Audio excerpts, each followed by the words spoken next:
Est-ce un péché de célébrer la fête des mères? Cette question a semé la confusion chez de nombreuses personnes qui souhaitent honorer leur mère sans offenser Dieu. Jésus nous offre une guidance claire à ce sujet lorsqu'il déclare dans Matthieu 15, 4 « Car Dieu a dit « Honore ton père et ta mère, et celui qui maudit son père ou sa mère mourra irrévocablement. » Cette affirmation ne fait pas que confirmer la valeur du respect envers les parents. Elle établit également que les honorer est un commandement direct de Dieu, et non un acte condamné. Aujourd'hui, nous verrons comment les enseignements de Jésus nous révèlent que célébrer une mère avec amour, gratitude et reconnaissance n'est pas seulement juste, mais profondément spirituel. Nous vous montrerons comment cette célébration peut s'aligner sur le cœur de Dieu, à condition qu'elle reste dans le cadre biblique. Êtes-vous prêt à découvrir ce que Dieu a prévu pour vous en ce jour spécial? Est-ce un péché de célébrer la fête des mères? De nombreux croyants sincères se sont posé cette question, surtout lorsqu'ils entendent pour des voix condamner cette date comme une pratique païenne ou mondaine. Certains affirment que toute festivité non explicitement établie par Dieu dans la Bible doit être évitée. D'autres, perplexes, commencent à regarder avec suspicion une célébration qu'ils ont toujours associée à la gratitude, à l'amour et au respect. Mais pour répondre à cette question, nous ne pouvons pas nous laisser guider par des opinions humaines ou des jugements superficiels. Nous devons aller à la racine du problème. Et cette racine, comme tout ce qui touche à la vie spirituelle, se trouve dans la parole de Dieu. Jésus lui-même nous donne la clé lorsqu'il déclare dans Matthieu 15, 4 « Car Dieu a dit « Honore ton père et ta mère, et celui qui maudit son père ou sa mère mourra irrévocablement. » Cette affirmation va bien au-delà d'une simple répétition des 10 commandements. C'est une ratification du dessein divin pour les relations familiales, une confirmation que le cœur de Dieu s'incline avec tendresse vers l'honneur que les enfants expriment envers ceux qui leur ont donné la vie. Pour Jésus, le commandement d'honorer les parents n'était ni optionnel, ni culturel, ni sujet à interprétation. C'était une loi vivante, le reflet d'une structure spirituelle qui transcende le temps. Il ne s'agissait pas seulement d'un acte extérieur, mais d'une attitude du cœur qui plaisait profondément au Père. Quand nous analysons ce verset à la lumière du contexte dans lequel il a été prononcé, son poids devient encore plus évident. Jésus répondait aux pharisiens qui utilisaient des traditions humaines pour esquiver leurs responsabilités divines. Ils prétendaient en être dévoués à Dieu tout en négligeant le soutien et les soins dus à leurs propres parents. Jésus les a confrontés avec force, montrant clairement qu'aucun acte religieux ne pouvait justifier l'abandon de l'essentiel. L'amour, le respect, l'honneur. Cela nous amène à une question encore plus profonde. Si Jésus a réprimandé ceux qui déshonoraient leurs parents sous des prétextes pieux, comment considérerait-il ceux qui, avec un cœur sincère, souhaitent remercier et honorer leur mère, non pas avec idolâtrie ou exagération, mais avec un amour authentique? La réponse réside dans l'esprit du commandement, pas seulement dans sa lettre. Honorer une mère fait partie du dessein divin. C'est une expression naturelle d'un cœur qui a compris la valeur de la gratitude, la manifestation visible d'un principe éternel. Et comme tout principe spirituel, il ne se limite pas à un seul jour, mais il n'est pas non plus invalidé par le fait d'être célébré à une date spécifique. Dès l'Ancien Testament, le commandement d'honorer le père et la mère n'apparaît pas comme un simple conseil de bonne entente. C'est une ordonnance directe de Dieu, inscrite de son propre doigt sur les tables de la loi. Selon Exode 20, 12, « Honore ton père et ta mère, afin que tes jours se prolongent sur la terre que l'Éternel, ton Dieu, te donne. » Ce verset ne se contente pas d'appeler à l'honneur. Il lie cette attitude à la bénédiction et à la longévité. En d'autres termes, l'acte d'honorer ne plaît pas seulement à Dieu. Il libère des promesses sur la vie de celui qui le pratique. Célébrer la fête des mères, si elle est vécue avec un cœur sincère et non de manière superficielle, peut devenir un canal par lequel cette bénédiction s'écoule. Mais beaucoup se demandent encore, pourquoi choisir un jour établi par le monde pour honorer nos mères? Ne participerions-nous pas à une tradition séculière sans fondement biblique? C'est une question légitime, et la Bible offre des réponses à ceux qui cherchent véritablement à discerner avec sagesse. Jésus n'a jamais condamné l'usage des coutumes culturelles lorsqu'elles ne contredisaient pas les principes du royaume. Nous le voyons clairement lorsqu'il assiste à des mariages, participe à des célébrations juives et converse avec des personnes en dehors d'un contexte strictement religieux. En effet, son premier miracle a lieu lors d'un mariage à Cana, une fête sociale, une occasion familiale, et il le réalise à la demande de sa mère, Marie, comme le relate Jean 2. Cela nous enseigne quelque chose de puissant. Lorsque nos actions sont alignées sur l'amour, le respect et le dessein divin, Jésus se rend présent, même dans les réunions familiales. Ce n'est pas l'origine d'une date qui détermine sa valeur spirituelle, mais l'esprit avec lequel elle est célébrée. Dans Romains 14, 5-6, l'apôtre Paul nous rappelle « L'un fait une distinction entre les jours, l'autre juge tous les jours égaux. Que chacun soit pleinement convaincu dans son esprit. Celui qui observe un jour le fait pour le Seigneur. » Paul ne parlait pas de libertinage, mais de conscience spirituelle.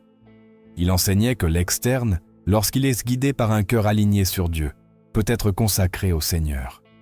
Ainsi, un croyant peut transformer n'importe quelle date, même une date établie par la société, en une opportunité pour glorifier Dieu à travers l'amour qu'il exprime. La clé réside dans la motivation. Pourquoi célèbres-tu ta mère? Pour suivre une coutume ou pour refléter l'amour de Christ?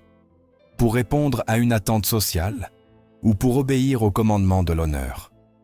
Si la réponse naît de l'amour, de la gratitude, du désir de rendre hommage à celle qui fut un instrument de vie et de sacrifice, alors il n'y a pas de péché dans cette célébration. Au contraire, il y a de la vertu, car tu rends visible un principe que Dieu lui-même a établi comme fondement d'une vie bénie. L'histoire de Ruth et Noémie éclaire également ce sujet. Bien que Noémie ne fût pas la mère biologique de Ruth, elle fut une figure maternelle pour elle. Ruth, après avoir perdu son mari, aurait pu retourner dans son pays, comme l'a fait sa belle-sœur. Mais elle a choisi de rester, disant « Ton peuple sera mon peuple, et ton Dieu sera mon Dieu. » Ruth 1,16.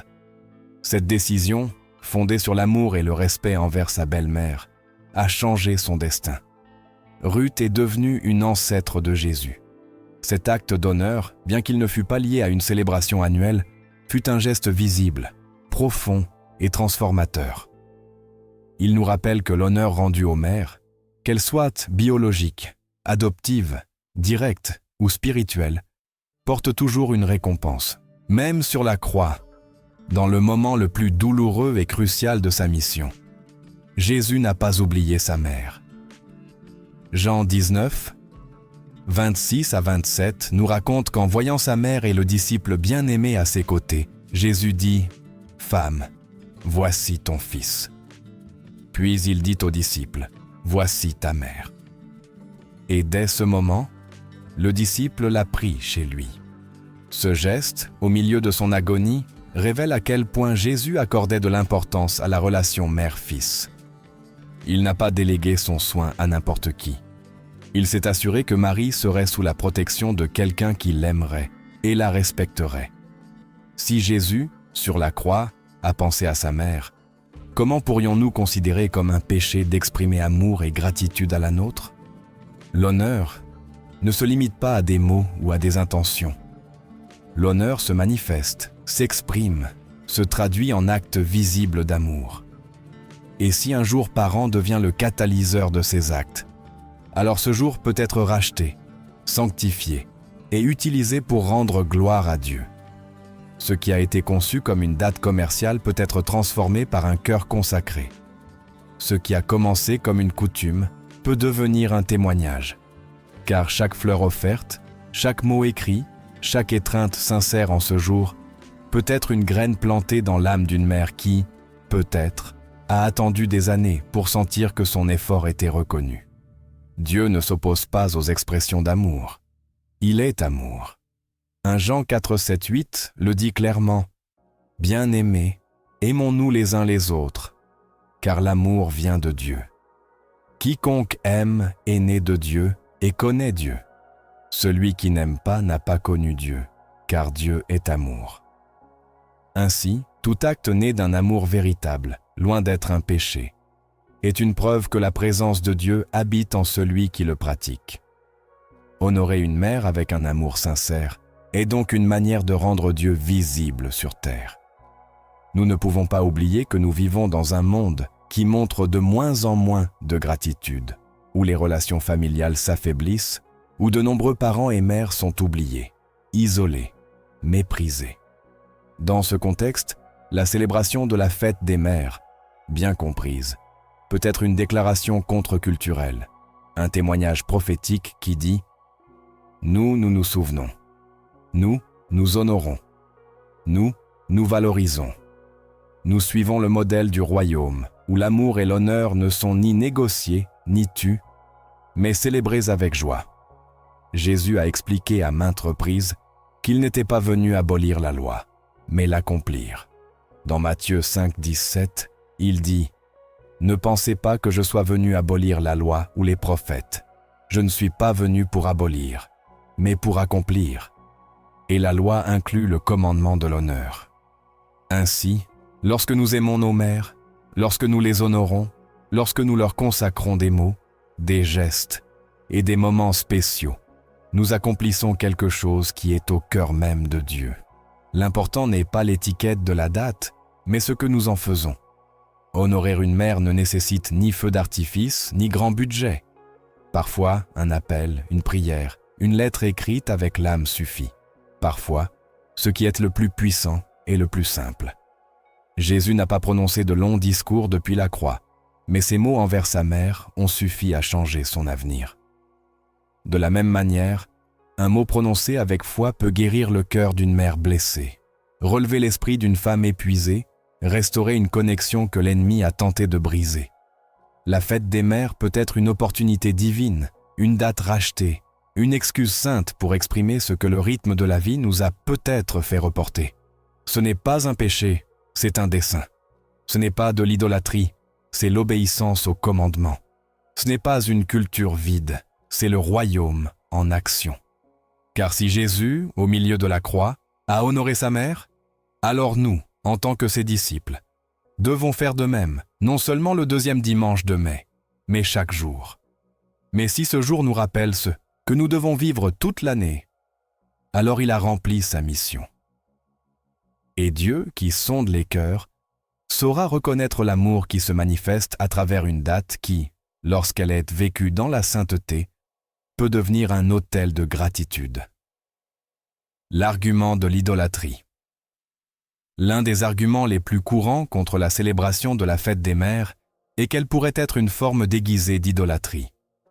Certains affirment qu'en consacrant une journée entière à reconnaître les mères, le cœur humain risque de déplacer son adoration vers elles, commettant ainsi un grave péché spirituel.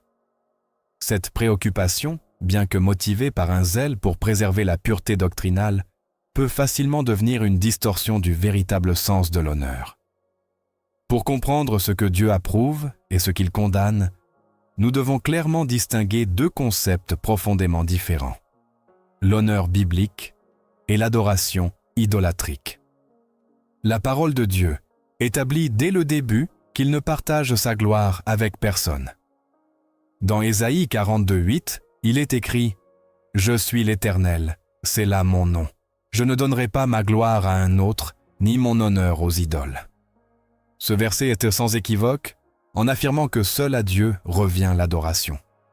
Mais cette affirmation absolue n'entre pas en conflit avec le commandement d'honorer ceux qu'il a établis comme autorité sur nous, comme les parents. L'erreur survient lorsque l'honneur est confondu avec l'adoration. Pour discerner cette différence, nous devons examiner avec précision comment ces 2 concepts s'expriment à travers les Écritures. L'adoration, selon la Bible, consiste à offrir son cœur, sa volonté et son obéissance suprême à un être. Elle implique un abandon total de l'âme à celui qui était reconnu comme souverain et digne de révérence divine. Seul Dieu remplit ces conditions. Il est le Créateur, le sustenteur, le Rédempteur. Lui seul mérite notre louange la plus haute.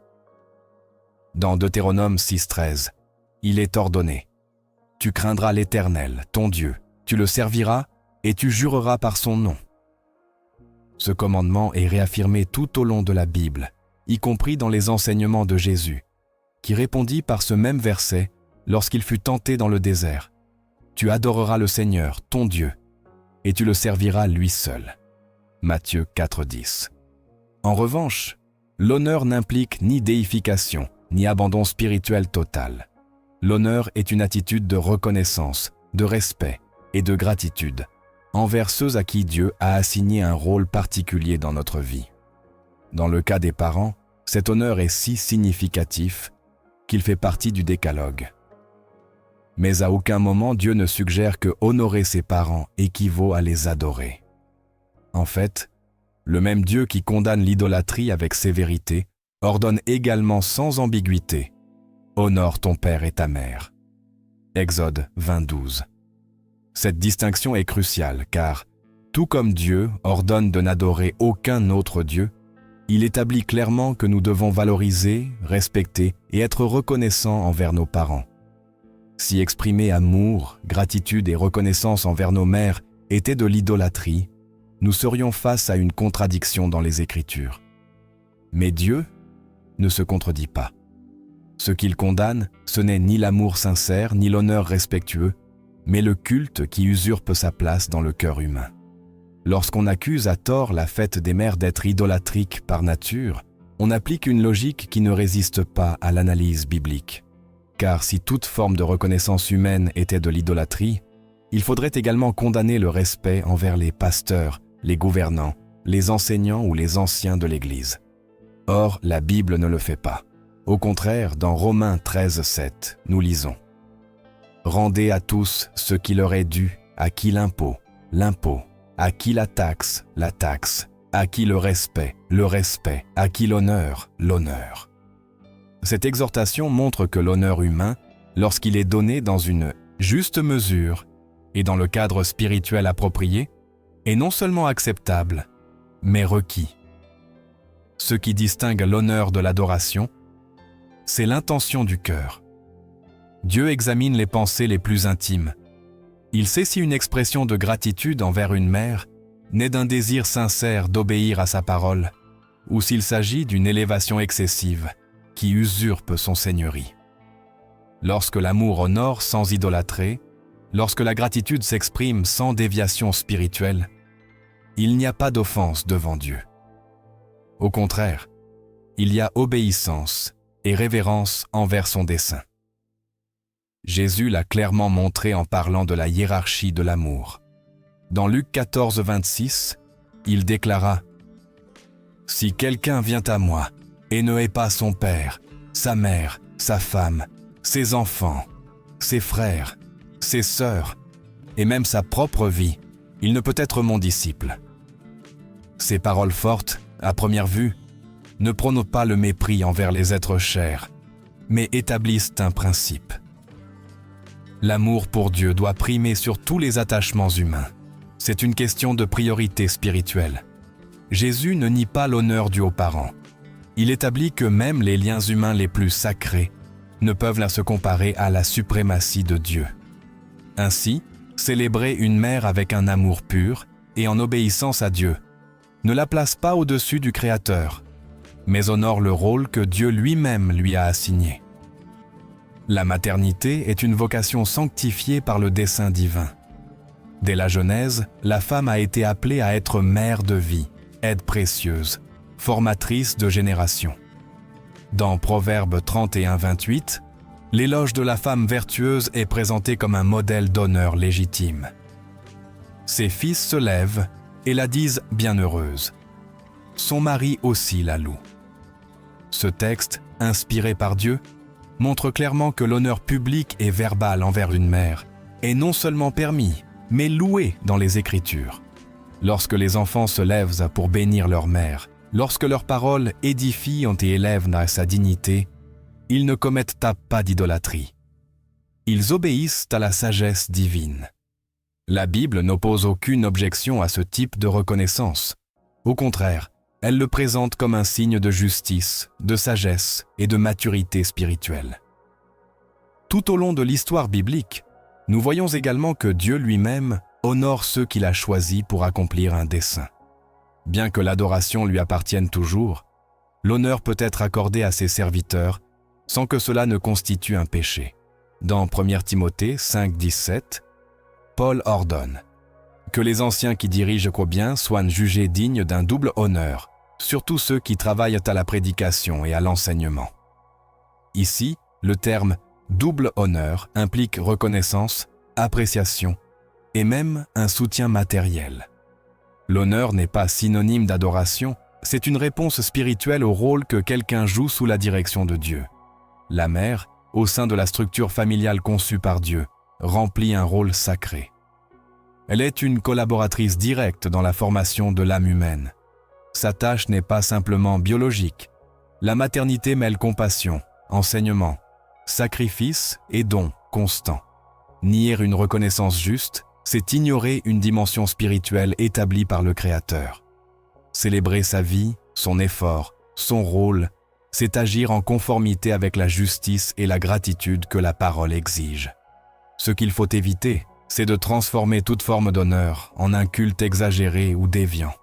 Lorsqu'on attribue à une mère des qualités qui n'appartiennent qu'à Dieu, lorsqu'on lui adresse des prières, qu'on l'adore, ou qu'on la vénère comme une médiatrice entre l'homme et le Créateur, alors on franchit la ligne du respect pour tomber dans le péché d'idolâtrie.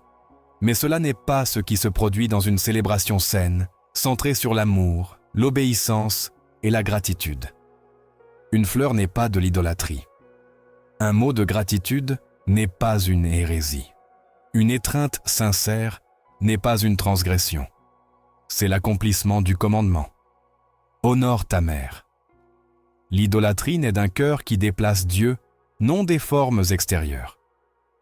Dans Marc 7, 6-7, Jésus confronte à nouveau les pharisiens, disant « Ce peuple m'honore des lèvres, mais son cœur est loin de moi. C'est en vain qu'il m'honore, en enseignant des commandements d'hommes. » Ce passage révèle que la véritable idolâtrie n'a pas toujours une forme visible. C'est une attitude intérieure, un cœur qui feint la révérence, mais qui, en réalité, est centré sur lui-même ou sur des traditions humaines. Ironiquement, ceux qui accusent les autres d'idolâtrie pour avoir célébré leur mère peuvent tomber dans ce que Jésus dénonçait. Substituer la vérité spirituelle à des traditions humaines sans miséricorde. Le discernement est essentiel. Tout ce qui semble religieux n'est pas pieux, et tout ce qui est festif n'est pas mondain. La Bible ne prohibe pas les expressions d'affection. Ce qu'elle condamne, c'est la substitution de la place de Dieu par une créature, un objet ou une personne. C'est pourquoi le commandement d'aimer Dieu de tout son cœur, de toute son âme et de tout son esprit, Matthieu 22:37, n'entre pas en conflit avec le commandement d'honorer sa mère. Les deux peuvent coexister, à condition qu'ils soient dans l'ordre correct. Dieu ne cherche pas des rituels vides, il cherche des cœurs sincères. Dans 1 Samuel 16:7, il est rappelé « L'homme regarde ce qui est devant ses yeux, mais l'Éternel regarde le cœur. » Si le cœur d'un fils qui honore sa mère est rempli d'amour pour Dieu, alors cet honneur est acceptable. S'il agit en obéissance au commandement et sans déplacer le Créateur, il n'y a pas de péché. Au contraire, il y a de la joie dans le ciel, car la volonté de Dieu est accomplie. Ainsi, célébrer la fête des mères n'est pas de l'idolâtrie lorsqu'elle est vécue avec une conscience pure, une foi ferme et une compréhension claire de ce que représente l'honneur. Il ne s'agit pas de suivre le monde, mais de racheter ce que le monde déforme souvent. Il ne s'agit pas d'adopter des coutumes sans discernement, mais d'appliquer la vérité biblique à chaque acte quotidien, montrant qu'en Christ, toutes choses peuvent être sanctifiées si elles sont faites pour la gloire de Dieu. 1 Corinthiens 18:31. La figure de Marie, mère de Jésus. La figure de Marie, mère de Jésus, a été l'objet de débats, de controverses et de malentendus pendant des siècles.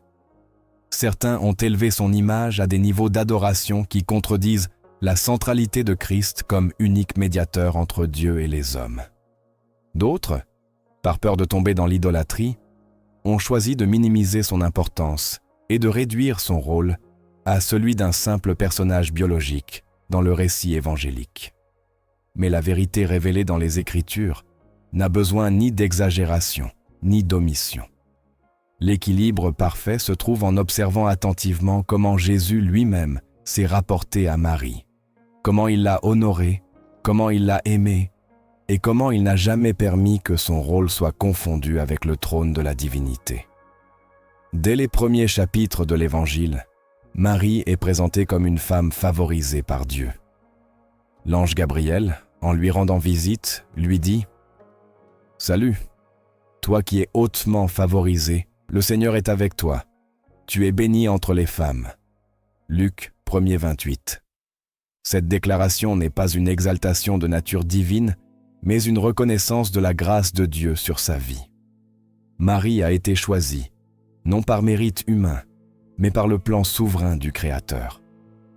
Dans son humilité, elle le reconnaît elle-même. « Mon âme exalte le Seigneur, et mon esprit se réjouit en Dieu, mon Sauveur, car il a regardé l'humilité de sa servante. » Luc 1er 46-48. Elle ne se présente pas comme digne de louange, mais comme une servante du Seigneur. Son cantique n'exalte pas sa personne, mais la grandeur de Dieu. Jésus naît dans le sein d'une femme obéissante, mais son autorité ne dépend pas de Marie. Sa nature divine ne provient pas d'elle, mais de l'Esprit Saint. Marie fut l'instrument choisi pour incarner le Verbe, mais non la source de son pouvoir éternel. Lorsque nous analysons cet aspect avec clarté, nous comprenons que Jésus n'avait pas besoin d'être défendu par sa mère et que son ministère n'était pas défini par une influence maternelle. Pourtant, cela ne lui a pas ôté son amour ni son respect pour elle. Au contraire, la relation qu'il entretenait avec Marie est devenue un modèle parfait d'honneur équilibré.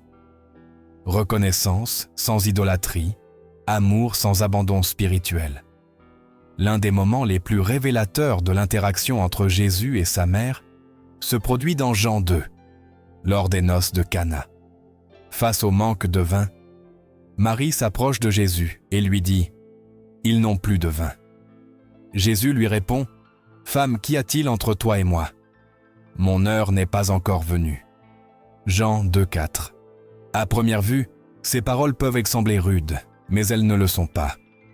Dans le contexte sémitique, le terme « femme » n'était pas péjoratif. Jésus l'utilise également sur la croix pour s'adresser à elle.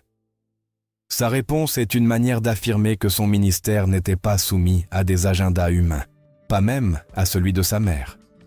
Cependant, ce qui suit montre que Jésus ne déshonore pas Marie. Il accomplit le miracle, non par obligation, mais parce que sa compassion et sa sagesse le guident à agir conformément au dessein divin. L'équilibre est évident. L'honneur n'annule pas l'obéissance à la volonté du Père. Un autre épisode clé se trouve dans Matthieu 12, 46-50. Alors que Jésus enseignait, quelqu'un lui dit « Ta mère et tes frères sont dehors et veulent te parler. » Il répondit « Qui est ma mère ? Et qui sont mes frères ?» Et étendant la main vers ses disciples, il dit « Voici ma mère et mes frères. Car quiconque fait la volonté de mon Père qui est dans les cieux, celui-là n'est mon frère, ma sœur et ma mère. » Cette déclaration n'est pas un rejet du lien de sang avec Marie, mais une révélation profonde. Dans le royaume de Dieu, les liens spirituels priment sur les liens naturels. Jésus ne repousse pas sa mère. Il enseigne que le véritable parentage est déterminé par l'obéissance à Dieu. Ce faisant, il montre que même le lien avec Marie ne l'élève pas au-dessus des disciples fidèles. Il ne la déshonore pas, mais ne la place pas non plus dans une position réservée au Père. Cette compréhension est essentielle lorsqu'on aborde la question de la fête des mères et de sa place dans la vie chrétienne. Si Jésus a honoré Marie sans lui rendre un culte, s'il l'a aimée sans en faire un objet de vénération, s'il a pris soin d'elle sans lui attribuer des qualités divines, alors nous aussi pouvons et devons tirer une leçon de cet exemple. L'honneur légitime envers une mère ne devient pas de l'idolâtrie lorsqu'il reste dans les limites établies par la parole. La gratitude, le respect et la reconnaissance ne rivalisent pas avec l'adoration exclusive due à Dieu. Au contraire, ils sont des expressions d'obéissance et de justice. Sur la croix, au moment le plus intense de la souffrance, alors que la rédemption de l'humanité reposait sur un bois ensanglanté, Jésus n'a pas oublié sa mère. Jean 19, 26 à 27 relate ce moment avec une tendresse puissante. Quand Jésus vit sa mère et le disciple qu'il aimait à côté d'elle, il dit à sa mère, « Femme, voici ton fils. » Puis il dit au disciple, « Voici ta mère. » Et dès cette heure-là, le disciple l'a pris chez lui. Cet acte n'était pas une formalité. C'était un accomplissement parfait du commandement d'honorer. Jésus, au milieu de sa douleur, s'est assuré que sa mère serait sous la protection de quelqu'un qui l'aimerait et la respecterait. Il n'a pas invoqué sur elle un rôle surnaturel. Il ne l'a pas placée sur un autel, il ne l'a pas proclamée médiatrice, mais il l'a honorée jusqu'à son dernier souffle. Dans ce geste se trouve la réponse à ceux qui doutent s'il est juste d'honorer une mère à une date spéciale.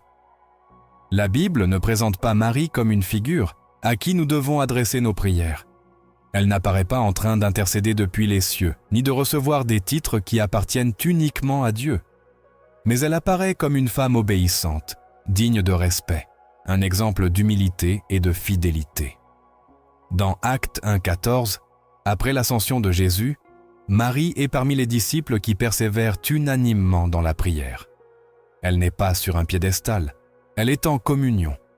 Elle n'est pas un objet de culte, elle fait partie de la communauté de foi. Cette image suffit pour comprendre quel est son rôle.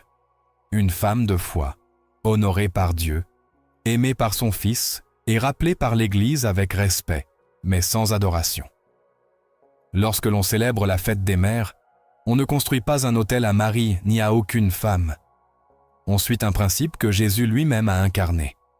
Reconnaître avec gratitude la figure maternelle, sans confondre son rôle avec celui du Dieu souverain. Jésus n'a pas méprisé sa mère, ne l'a pas réduite au silence, ne l'a pas ignorée. Il l'a incluse, protégée, respectée. Et dans chacune de ses actions, il a tracé la voie pour nous. L'amour pour Dieu ne contredit pas l'amour pour une mère. La fidélité doctrinale n'exige pas une dureté émotionnelle. La défense de la vérité n'implique pas la froideur. Il est possible d'honorer sans adorer, de remercier sans idolâtrer, de reconnaître sans se rendre spirituellement. Cet équilibre est celui que Jésus a montré avec clarté, et c'est celui que nous devons suivre si nous voulons vivre une foi qui ne soit pas seulement correcte doctrinalement, mais aussi intègre dans son caractère. La célébration de la fête des mères peut être vécue dans cet équilibre. Si le cœur est centré sur Dieu, si l'honneur s'exprime comme un fruit de l'obéissance, si l'amour jaillit comme un reflet de l'amour de Christ, alors il n'y a pas de péché, il y a accomplissement. Car dans chaque geste de respect, dans chaque mot de gratitude, dans chaque acte de soin, l'esprit du commandement se manifeste. Et dans chacun de ces actes, l'exemple de Jésus devient visible, nous enseignant que la dévotion à Dieu s'exprime aussi dans la manière dont nous traitons nos mères. Nier l'honneur sous prétexte de piété, c'est déshonorer le modèle de Jésus. Exagérer la figure d'une mère jusqu'à en faire un objet d'adoration, c'est tout autant dévier du dessein. La vérité se trouve au centre, dans l'équilibre, dans l'obéissance complète à ce que la parole enseigne. Marie fut aimée, non adorée, honorée, non divinisée, soignée, non exaltée comme médiatrice. Et ce même modèle doit guider nos vies. Célébrer une mère avec respect, avec un amour sincère, avec une gratitude évidente, ne contredit pas la foi. Cela reflète la foi. Cela manifeste une compréhension mature de ce que signifie honorer, sans idolâtrer. Imiter le cœur de Jésus envers sa mère est le chemin le plus sûr pour vivre une foi qui plaît à Dieu et édifie les autres. car la vérité ne se proclame pas seulement, elle se vit. Et lorsqu'elle est vécue selon l'exemple de Christ, chaque mot, chaque acte et chaque célébration trouve sa place dans le dessein éternel de Dieu. L'honneur, un principe éternel. Honorer une mère n'est pas une coutume inventée par une société moderne, ni une stratégie émotionnelle pour renforcer les liens familiaux, ni un héritage culturel sans fondement spirituel. L'honneur, dans son essence la plus pure, est un principe éternel inscrit par Dieu dans les fibres les plus profondes de l'âme humaine. Depuis les origines de la création, Dieu a établi des ordres, des rôles et des responsabilités qui reflètent son caractère. Parmi eux, l'un brille avec une clarté particulière, l'instruction d'honorer ceux qui nous ont donné la vie. Le commandement d'honorer le père et la mère n'a pas surgi comme une norme adaptative de l'Ancien Testament. Il a été dicté par la voix de Dieu sur le mont Sinaï, écrit de son propre doigt sur les tables de l'Alliance, et ensuite réaffirmé par Jésus lui-même dans son enseignement. L'honneur n'est pas né de la culture hébraïque, ni imposé par des traditions sociales. Il fait partie du dessein divin. Lorsque Dieu établit un principe, il le fait parce qu'il révèle sa nature, sa volonté et l'ordre qui soutient toute la création. Honorer n'est pas un acte social, c'est un acte spirituel. C'est pourquoi la fête des mères ne peut pas être écartée simplement parce qu'elle ne figure pas parmi les fêtes solennelles d'Israël. Qu'une date spécifique ne soit pas instituée dans le Lévitique n'implique pas que son dessein soit étranger au cœur de Dieu. Car ce que la Bible établit sans l'ombre d'un doute, c'est que le respect, l'honneur et la gratitude envers les parents sont fondamentaux pour une vie juste et bénie. Honorer une mère n'a donc pas besoin d'une institution religieuse pour être légitime. Elle l'est par le simple fait d'être alignée sur la parole éternelle de Dieu. Lorsque l'apôtre Paul exhorte les croyants dans Éphésiens 6, 1-3, il ne le fait pas comme s'il imposait un héritage humain. Il écrit « Enfants, obéissez à vos parents dans le Seigneur, car cela est juste. Honore ton père et ta mère. C'est le premier commandement avec une promesse, afin qu'il te soit fait du bien et que tu vives longtemps sur la terre. » Paul ne transmet pas une coutume culturelle, mais un principe spirituel de justice. Il le qualifie de juste parce qu'il est conforme au caractère de Dieu, et il le présente comme une promesse, car l'accomplissement de cette instruction ouvre des portes de bénédiction. Ce principe transcende les générations. Il ne dépend ni du lieu, ni du temps, ni de la langue. Il est présent dans toutes les cultures, car il a été semé dans la conscience humaine par le Créateur lui-même.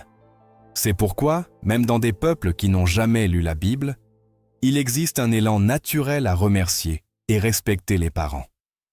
Cette conscience, qui jaillit même sans loi écrite, confirme que le dessein de Dieu est imprimé dans le cœur.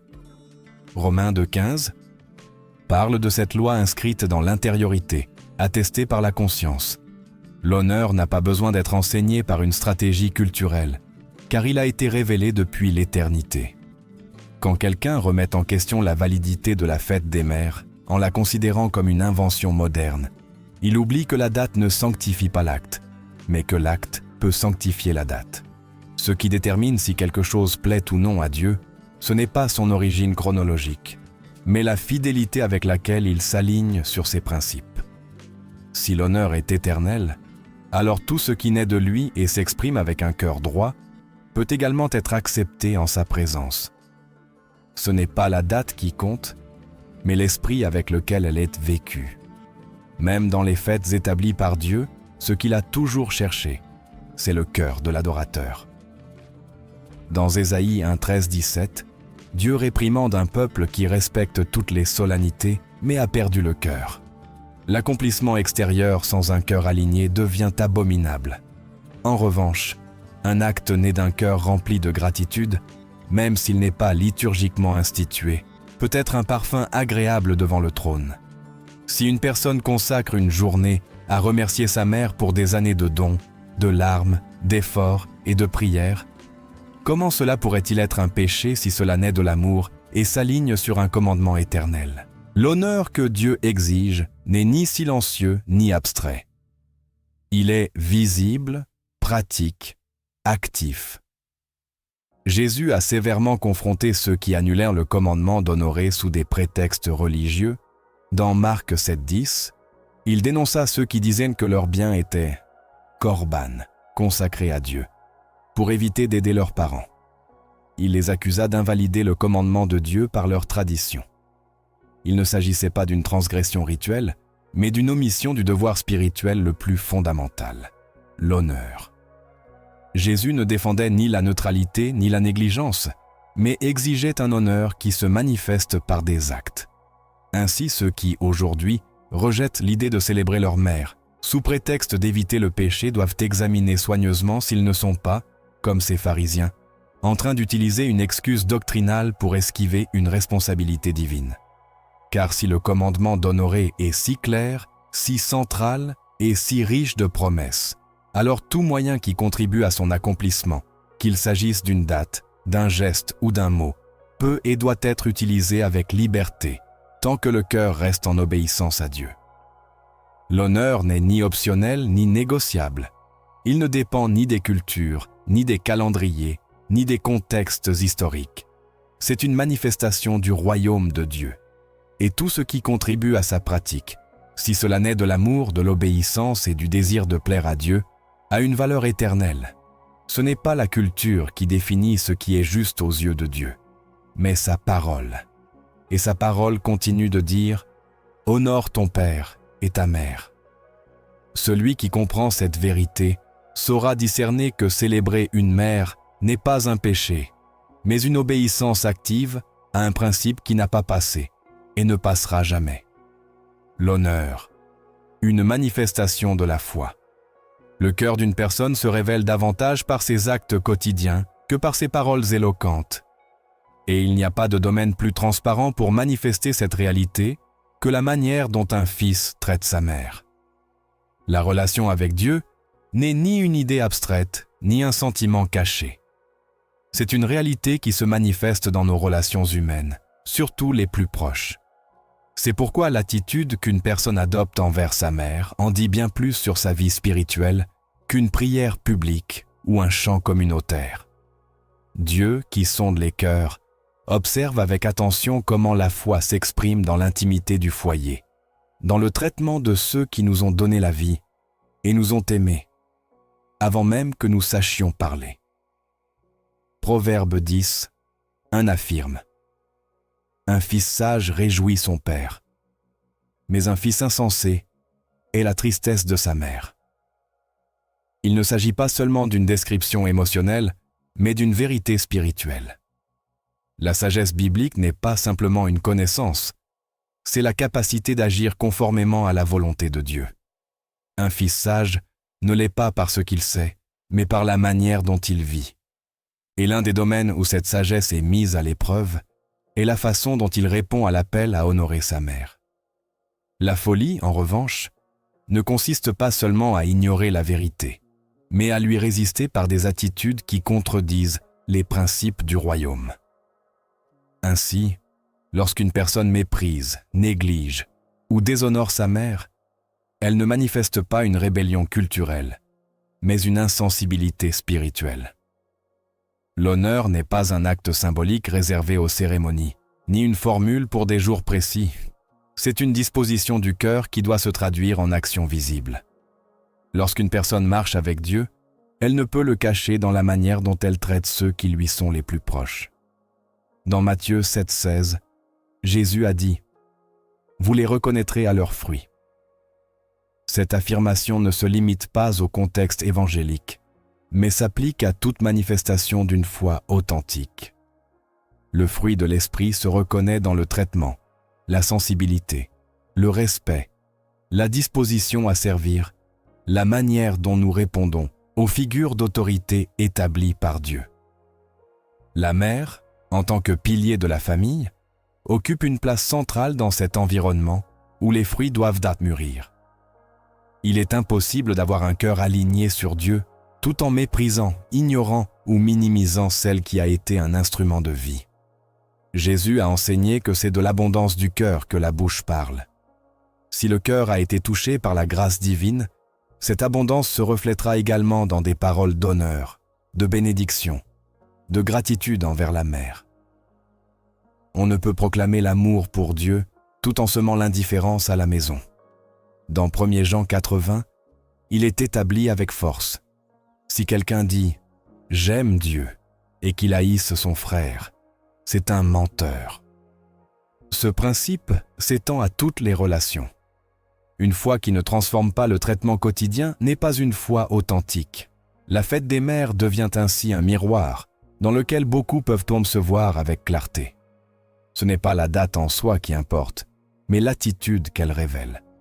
Certains utilisent ce jour pour remplir une formalité, tandis que d'autres en font une occasion d'exprimer ce qu'ils vivent chaque jour. Une gratitude sincère, un honneur visible, un amour né d'un cœur restauré.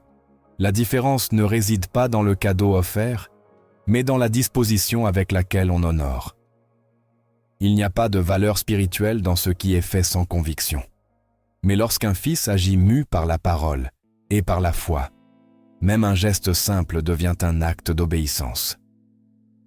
Dans Éphésiens 6, Paul ne se contente pas de rappeler le commandement d'honorer père et mère.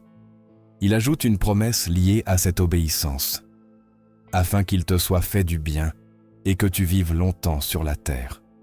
La bénédiction est conditionnée à l'attitude. Il ne s'agit pas d'une formule magique ni d'une récompense automatique, mais d'une loi spirituelle. Honorer ouvre des portes. Honorer édifie. Honorer aligne le cœur sur le dessein divin. Et celui qui vit en dehors de ce principe aura du mal à expérimenter une communion pleine avec Dieu, car un cœur endurci envers une mère est souvent aussi un cœur endurci envers la correction, la compassion et la direction de l'esprit. Quand un fils est sage, il n'attend pas qu'on l'oblige à reconnaître. Il le fait avec joie, car il comprend que l'honneur n'appauvrit pas, il enrichit. L'honneur ne fragilise pas la foi, il la fortifie. L'honneur ne détourne pas le regard, il reflète un cœur en ordre. C'est pourquoi ceux qui remettent en question la validité d'exprimer de l'affection, de consacrer du temps, de reconnaître la valeur d'une mère, devraient examiner ce qui se trouve au fond de leur cœur. Car on ne peut marcher avec Dieu sans marcher aussi dans l'obéissance à ses principes. Et si l'un de ces principes est l'honneur, alors il ne peut être ignoré. La sagesse, selon la Bible, est pratique. Elle ne reste pas dans la pensée. Elle prend forme dans les décisions. Proverbe 23-22 exhorte « Écoute ton père, celui qui t'a donné la vie, et ne méprise pas ta mère quand elle aura vieilli. » La sagesse consiste à donner de la valeur, à prendre soin, à reconnaître ce que Dieu valorise. Un cœur sage ne suit pas les tendances, il suit des convictions. Et lorsque la conviction est ancrée dans la parole, chaque acte, chaque mot, chaque décision reflète cette vérité. Celui qui a compris le cœur de Dieu n'a pas besoin d'une justification culturelle pour honorer sa mère. Il le fait parce qu'il a été transformé par une vérité supérieure. Il le fait parce qu'il sait que sa foi ne peut être crédible si elle n'est pas visible dans le quotidien. Il le fait parce que l'honneur n'est pas une idée, c'est une manifestation du royaume de Dieu sur terre. Et dans cette manifestation, le cœur du Fils sage brille d'une lumière qu'aucun argument doctrinal ne peut éteindre. Célébrer avec un dessein, célébrer depuis la perspective du royaume, est très différent de célébrer selon la logique du monde. Alors que la culture exalte le superficiel, l'immédiat et l'émotionnel, l'Évangile enseigne à vivre chaque acte sous la lumière d'un dessein éternel. La fête des mères, lorsqu'elle est comprise à la lumière de la parole, n'a pas besoin d'être rejetée ni crainte, car elle peut devenir un moment profondément spirituel, un espace où le caractère de Christ se manifeste dans des actions concrètes. Ce qui, dans de nombreux foyers, se présente comme une occasion sentimentale peut être, pour le Fils qui marche dans l'obéissance, une opportunité de démontrer le fruit de sa foi et le pouvoir transformateur de l'amour de Dieu. Célébrer avec un dessein signifie vivre ce jour comme une extension naturelle d'une vie d'honneur. Il ne s'agit pas de centrer l'année sur une date, ni de réduire l'honneur à un calendrier. Il s'agit de permettre à ce moment spécifique d'être une plateforme pour racheter des relations, restaurer des liens brisés, affirmer des vérités du royaume et témoigner de la grâce qui a transformé le cœur. Lorsqu'un croyant célèbre avec compréhension, ce qu'il fait cesse d'être un geste culturel pour devenir une manifestation visible du royaume. Et là où le royaume se manifeste, il y a guérison, réconciliation, honneur véritable et témoignage de l'Éternel. Un cœur disposé à obéir n'a pas besoin de lois religieuses pour faire le bien. Il sait quand une action glorifie Dieu, car l'Esprit Saint qui habite en lui témoigne de la vérité. S'il y a une mère avec laquelle on n'a pas parlé depuis des années, ce jour peut devenir le seuil d'une nouvelle histoire. S'il y a des blessures non refermées, des mots non dits ou des pardons reportés, ce moment peut être le début d'une transformation qui marquera des générations. Dieu n'attend pas des rituels vides, il attend des cœurs brisés qui décident d'obéir à sa voix par-dessus l'orgueil, la coutume ou la douleur. Dans Matthieu 5, 23 à 24, Jésus établit un principe incontournable. Si donc tu présentes ton offrande à l'autel, et que là tu te souviennes que ton frère a quelque chose contre toi, laisse là ton offrande devant l'autel. Va d'abord te réconcilier avec ton frère, et ensuite viens présenter ton offrande. Ce commandement nous rappelle que les actes extérieurs de dévotion perdent leur sens s'ils ne sont pas accompagnés d'une disposition intérieure à la restauration. Si ce principe s'applique à toute relation entre frères, combien plus au lien entre une mère et un fils. La fête des mères ne doit donc pas être seulement un événement de célébration, mais une occasion d'évaluer l'état du cœur et, si nécessaire, de prendre des mesures concrètes vers la restauration. Dans Proverbes 3,27, la sagesse nous enseigne. Ne refuse pas un bien à celui à qui il est dû, quand tu as le pouvoir de le faire. Cette parole devient urgente lorsqu'il s'agit de la mère, car en elle se rejoignent non seulement la figure qui nous a donné la vie, mais souvent celle qui a prié, intercédé, soutenu, lutté et cru quand personne d'autre ne le faisait. Nier l'honneur à celle qui a été un canal de tant de bien, c'est fermer les yeux au principe même de la justice divine. Et si l'Esprit a convaincu le cœur, alors ce jour est le moment idéal pour exprimer ce qui, dans le silence, est souvent resté enfoui. Célébrer avec un dessein implique aussi de comprendre que chaque action réalisée avec un amour sincère, une gratitude profonde et une foi authentique est une graine semée dans le terrain spirituel. L'honneur envers une mère ne bénit pas seulement celle-ci, il bénit aussi celui qui l'exprime. Dans 2 Corinthiens 9,6, nous lisons « Celui qui sème peu moissonnera peu, et celui qui sème abondamment moissonnera abondamment. » Ce principe ne se limite pas au matériel. Il s'applique aussi à l'amour, à l'honneur, au pardon. Un fils qui sème la reconnaissance avec sincérité, qui offre des paroles de vie, qui honore sans rien attendre en retour, récoltera des fruits de paix, de restauration et de faveur divine. Dieu observe les gestes les plus simples lorsqu'ils sont faits avec révérence. Jésus a enseigné qu'un verre d'eau donné en son nom ne restera pas sans récompense. La parole enseigne également que tout ce que nous faisons doit être fait comme pour le Seigneur, et non pour les hommes. Quand un fils honore sa mère, il ne le fait pas pour le regard des autres, mais par obéissance au Créateur. Quand il écrit une lettre, passe un appel, élève une prière, il ne le fait pas pour remplir un devoir humain, mais comme une expression de gratitude envers Dieu pour lui avoir donné la vie à travers cette femme. Cette perspective change tout, car lorsque le cœur s'aligne sur le ciel, les actes les plus simples deviennent des offrandes saintes. Dans Colossiens 3,17, il est exhorté. « Et tout ce que vous faites, en parole ou en acte, faites tout au nom du Seigneur Jésus, en rendant grâce par lui à Dieu, le Père. » Cette parole englobe tout ce que nous faisons lors d'un jour comme la fête des mères. Si l'on offre un cadeau, que ce soit au nom du Seigneur. Si l'on prononce un mot, qu'il soit empreint de vérité et d'honneur. Si l'on restaure une relation, que ce soit sous la direction de l'Esprit. De cette manière, la fête des mères cesse d'être une célébration temporelle pour devenir un acte d'adoration continue, où chaque geste est une réponse à ce que Dieu a fait. Célébrer avec un dessein, c'est aussi enseigner aux autres, former des générations qui comprennent la valeur de l'honneur. Beaucoup d'enfants et de jeunes grandissent sans saisir la dimension spirituelle du respect et du soin envers leur mère. Ils voient le geste comme une coutume sans poids, une tradition sans racines.